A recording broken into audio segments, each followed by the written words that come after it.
Halo guys, balik lagi bersama Bang Theo di sini. Kali ini Bang Theo akan melanjutkan cerita Against the Sky Supreme. Buat kalian yang penasaran, langsung saja ya simak video kali ini.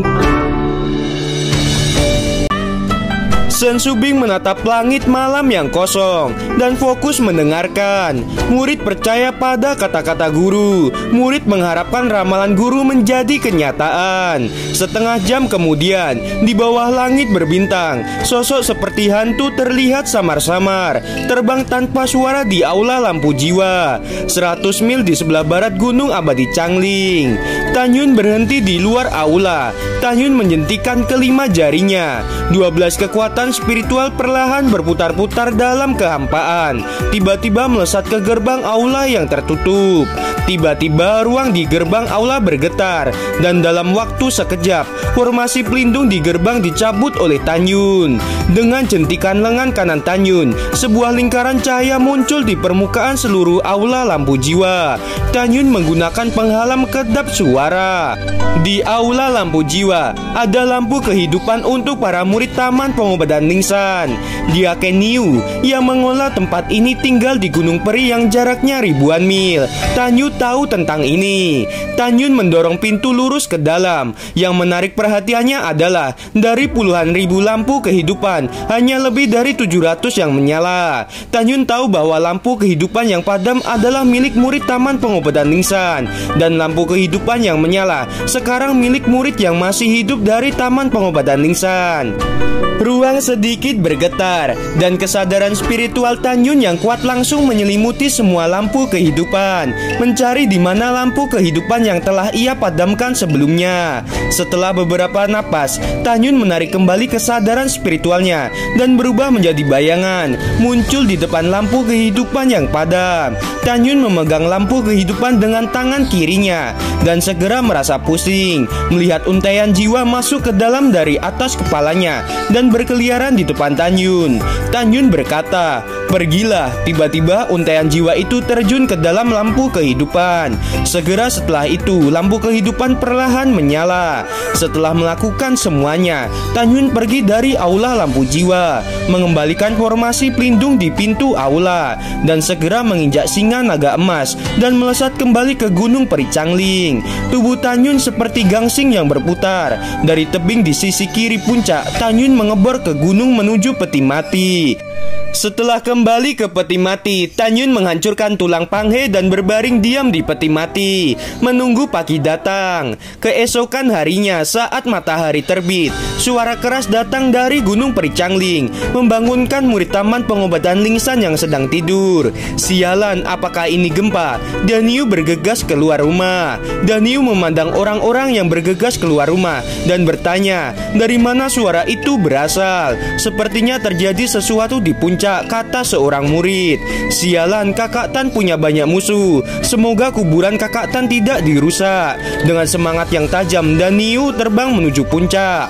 Murid-murid lain menginjak pedang terbang satu demi satu dan mengikuti Daniu. Semua orang melihat ke atas puncak dengan perasaan ngeri. Seorang sedang terbang di puncak. Daniu menggosok matanya, dan ketika dia melihat ada sosok di atas puncak, dia tiba-tiba melihat ke belakang ke arah kerumunan. Apakah kalian melihat sosok di atas puncak? Apakah kalian melihatnya? Semua orang menjadi tercengang. Bukankah itu jiwa Kakak Tan? Ya, itu jiwa Kakak Tan, sangat menakutkan. Tanyun tersenyum tanpa berkata apapun. Tanyun berbalik dan terbang ke arah semua orang. "Ah, hantu, ini benar-benar Kakak Tan." Semua orang sangat ketakutan, sehingga mereka menoleh untuk melarikan diri. "Kalian berhentilah, aku tidak mati. Aku hanya tidur di peti mati selama dari setahun," kata Tanyun. Semua orang melihat ke belakang, menatap Tanyun dan mata mereka penuh keraguan. "Kakak Tan, setelah kamu meninggal, junior ini selalu mengunjungimu dan memberi tupa di makammu. Jangan ambil nyawa junior ini. Aku bukan hantu bocah bodoh." Tanyun memarahi sambil tersenyum. "Aku benar-benar tidak mati. Jika kamu tidak percaya padaku, aku akan menghajarmu." Daniu terjatuh tercengang. Pada saat ini seorang murid berkata dengan hati-hati, "Dan Niu, kakak Tan paling dekat denganmu saat dia masih hidup. Kamu memiliki hubungan yang baik dengan kakak Tan. Pergi dan sentuh kakak Tan. Lihat apakah itu hantu atau manusia. Haruskah aku yang kesana? Kenapa tidak kamu saja? Dan Niu, jika kamu mengatakan itu, berarti kamu menyangkal hubunganmu dengan senior Tan," kata murid itu. "Itu benar, jika kamu tidak pergi, itu berarti kamu membual bahwa kamu memiliki hubungan terbaik dengan senior Tan. Berarti itu semua dibuat-buat." "Itu benar," semua murid setuju. "Baiklah, aku akan pergi." Dan Niu dengan berani terbang menuju Tan Yun. Seketika Tan Yun melewati kehampaan dan muncul di depan Dan Niu. Dan Niu sangat ketakutan dan berkata, "Kamu siapa, namamu?" Mendengar ini Tan Yun mengulurkan tangannya dan mencubit wajah Dan Niu dengan keras. "Apa itu sakit? Jika itu terasa sakit, berarti aku tidak mati. Kamu mengerti?" "Sakit, sakit, sialan, sakit sekali." Dan Niu berhenti berteriak dan tiba-tiba meraih Tan Yun. Ketika dia merasakan keberadaan nyata Tan Yun, matanya memerah dipenuhi air mata. Dan Niu berteriak dengan penuh semangat, "Saudara-saudaraku, kakak Tan kembali. Dia benar-benar tidak mati. Jika kamu tidak percaya padaku, datanglah dan lihatlah." Dan Niu menoleh ke belakang dan menangis dengan keras. Ketika semua orang mendengar kata-kata itu, mereka melangkah maju untuk menyentuh Tan Yun satu persatu. Mereka semua mulai menangis. Tan Yun memandang orang-orang yang menangis kegirangan. "Maaf, aku membuat semua orang menjadi sedih. Sekarang aku kembali. Jangan menangis semuanya. Kita akan tertawa mulai sekarang. Tertawalah dengan keras." Suara penuh gairah Tan Yun bergema di Gunung Peri Changling. "Ya kakak Tan, kami ingin tertawa." "Bagus, kakak Tan kembali. Kakak Tan kita belum mati." Para murid sangat bersemangat karena kakak Tan yang menciptakan mitos telah kembali. Kakak Tan yang membuat mereka mendapatkan kembali martabat mereka telah kembali. 1,5 jam kemudian, Tan Yun menginjak pedang terbang, melesat ke Gunung Abadi Bingking dan datang di luar aula Bingking. Tan Yun berkata dengan keras. Murid Tan Yun memberi hormat kepada Dia Kensen. Di aula, Shen Qingfeng dan Shen Wende sedang mendiskusikan berbagai hal. Keduanya terkejut dan kemudian mereka saling memandang. "Saudara Shen, apakah Anda mendengar sesuatu?" Shen Qingfeng menatap Shen Wende dengan curiga. "Apakah kamu mendengarnya juga?" Shen Wende mengerutkan kening. "Kita baru saja membahas Tan Yun dan kita pasti berhalusinasi. Tan Yun sudah meninggal lebih dari setahun." Tidak menunggu kata-kata Shen Wende selesai, suara hormat lainnya datang dari luar aula. Murid Tan Yun memberi hormat pada Dia Kensen. Murid ingin menemui kepala divisi. Shen Wende dan Shen Qingfeng tiba-tiba berdiri. Tubuh tua mereka gemetar hebat. Kali ini mereka benar-benar mendengarnya. Itu memang suara Tan Yun. Shen Wende dan Shen Qingfeng dalam sekejap muncul di luar aula. Ketika dia melihat pria muda tersenyum dengan jubah perak 3 kaki jauhnya, mata tua mereka terbuka lebar dan air mata langsung menetes dari mata keriput mereka. Apakah itu Tan Yun? Shen Qingfeng gemetar, berjalan menuju Tan Yun selangkah demi selangkah. Setiap langkah air mata memercik di bawah kakinya. Shen Wende berdiri diam, menatap Tan Yun dengan kebingungan, takut bahwa Tan Yun hanyalah ilusi yang menghilang kapan saja. Shen Qingfeng tidak berani melangkah maju untuk memeluk Tan Yun karena dia takut. Dia takut semuanya ada di depannya adalah mimpi. Sampai sekarang Shen Qingfeng secara tidak sadar berpikir bahwa Tan Yun hanyalah ilusi. "Bocah bau, apakah itu kamu?" Shen Qingfeng berjalan perlahan, air mata bercucuran. Tan Yun menatap Shen Qingfeng dengan ekspresi yang sedih. Ketika dia berpura-pura mati lebih dari setahun yang lalu, Shen Qingfeng berlutut di makamnya dengan tangisan yang serak. Air mata mengaburkan pandangan Tan Yun. Dia tahu bahwa Dia Kensen Qingfeng dan Shen Qingyu sangat baik padanya dan memperlakukannya seperti cucunya sendiri. Tan Yun berlutut dan berkata dengan keras, "Murid ini telah kembali. Murid ini telah membuatmu sedih. Murid ini datang ke Gunung Abadi Bingking dan aku mohon minta maaf padamu." "Tan Yun, bukankah aku sedang bermimpi? Apakah kamu benar-benar tidak mati?" Suara Shen Qingfeng bergetar dengan hebat. Tidak, kamu tidak bermimpi. Murid ini tidak mati lebih dari setahun yang lalu. Tetapi murid ini terluka parah dan tidak dapat berbicara. Tanpa menunggu kata-kata Tan Yun, Shen Qingfeng tiba-tiba berlutut, memeluk Tan Yun dan menangis. Bagus anak baik, kamu tidak mati. Shen Qingfeng menatap ke langit dan berteriak, bagus sekali. Shen Qingfeng melihat kembali ke Shen Wende yang berdiri di tempat dan mendesak, saudara Shen, cepat beritahu Nona kabar baik ini. Baiklah, Shen Wende masih tidak percaya. Dia sangat bersemangat sehingga secara tidak sadar membenturkan kepalanya ke tiang aula. Di kamar Tan Xinjing, lantai 2 aula Bingking, Tan Xinjing sedang berbaring di bak mandi penuh ramuan, mengobrol dengan Shen Shubing. Wajahnya yang menakjubkan dipenuhi dengan rasa terima kasih. Mereka sedang membicarakan guru Shen Shubing. Tan Xinjing sangat berterima kasih dan mengagumi guru Shen Shubing. Tan Xinjing tahu jika bukan karena guru Shen Shubing, dia telah meninggal sebulan yang lalu. Pada saat ini, Tan Xinjing memandang Shen Shubing dan semakin menyukainya.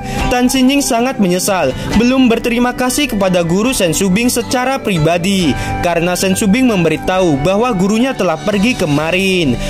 Pada saat ini, pintu berbunyi 3 kali karena Tan Xinjing telanjang sepanjang hari untuk pulih dari luka-lukanya di bak mandi. Ruangan itu dilengkapi dengan penghalang kedap suara. Tiba-tiba wajah pucat Tan Xinjing memancarkan niat membunuh. Bagaimana mungkin dia tidak marah diganggu saat seperti ini? Hal yang sama berlaku untuk Shen Shubing. Matanya yang indah dipenuhi dengan kebencian dan segera menatap Tan Xinjing dengan minta maaf. Kepala Tang, bawaan saya sangat tidak sopan, tolong maafkan. Tan Xinjing ingin menegur Shen Shubing, tetapi ketika dia memikirkan guru Shen Shubing yang menyuruhnya untuk menjaga Shen Shubing, Tan Xinjing berkata, tidak apa-apa, lain kali jangan diulangi. Baik kepala, Shen Shubing mengangkat penghalang kedap suara dengan lambaian tangan kanannya dan berkata dengan dingin, siapa yang ada di luar, jangan ganggu kepala Tang apapun yang terjadi. Nona dan kepala Tang, tenanglah dahulu. Di luar pintu, Shen Wende berlutut dengan tergesa-gesa.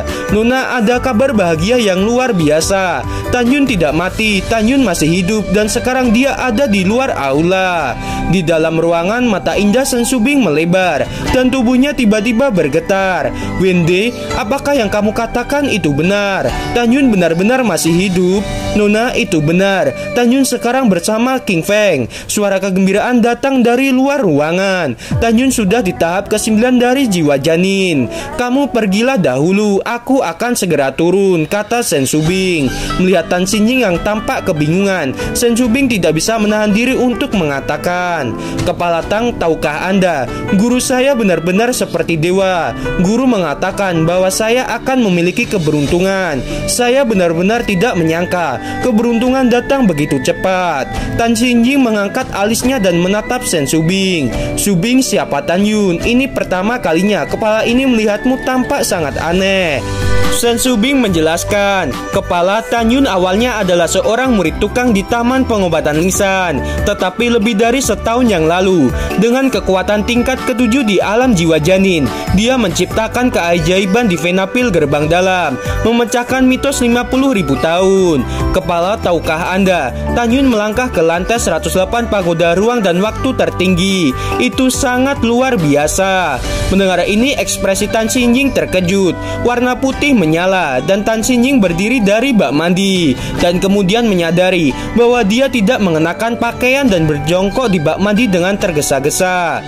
Tan Xinjing berkata dengan tidak percaya, Shubing, apakah yang kamu katakan itu benar? Tan Xinjing tahu betul ketika sebelum menjadi kepala gerbang abadi, dulu dia juga seorang murid di gerbang dalam. Dia tahu betul sesulit apakah itu lantai 108, bahkan lantai 100 pun sangat sulit. Pada awalnya, Tan Xinjing memanjat menara saat dirinya di alam jiwa janin kesempurnaan dan akhirnya gagal di tangga menuju pagoda lantai 100. Tetapi pada pada saat ini, Tan Xinjing mendengar bahwa murid gerbang dalam telah naik ke lantai 108 dengan kekuatan tingkat 7 dari alam jiwa janin, memecahkan mitos tidak ada yang bisa naik ke pagoda lantai 108 sejak sekte didirikan 50.000 tahun yang lalu. Tan Xinjing menjadi bersemangat. Apa yang dikatakan bawahan ini memang benar. Bawahan ini datang saat itu dan menyaksikan proses pendakian Menara Tanyun. Mata indah Shen Shubing dipenuhi dengan kegembiraan. Kepala kemudian lebih dari setahun yang lalu, Tanyun terluka parah dan meninggal, dan lampu kehidupannya juga padam. Tapi baru saja mendengar bahwa Tanyun hidup kembali, Shen Shubing berkata dan tersenyum penuh semangat. Kepala bawahan akan keluar dan melihat dahulu. Baiklah, kamu pergi dahulu. Ingat, jangan membiarkan Tanyun pergi dahulu. Nanti kepala ini akan melihatnya secara pribadi. Murid yang bisa memecahkan mitos di Vena Pilku. Gimana teman-teman, episodenya semakin menarik bukan buat kalian nih ya yang masih penasaran sama kelanjutannya? Langsung saja subscribe channel Bang Theo ini. Terima kasih.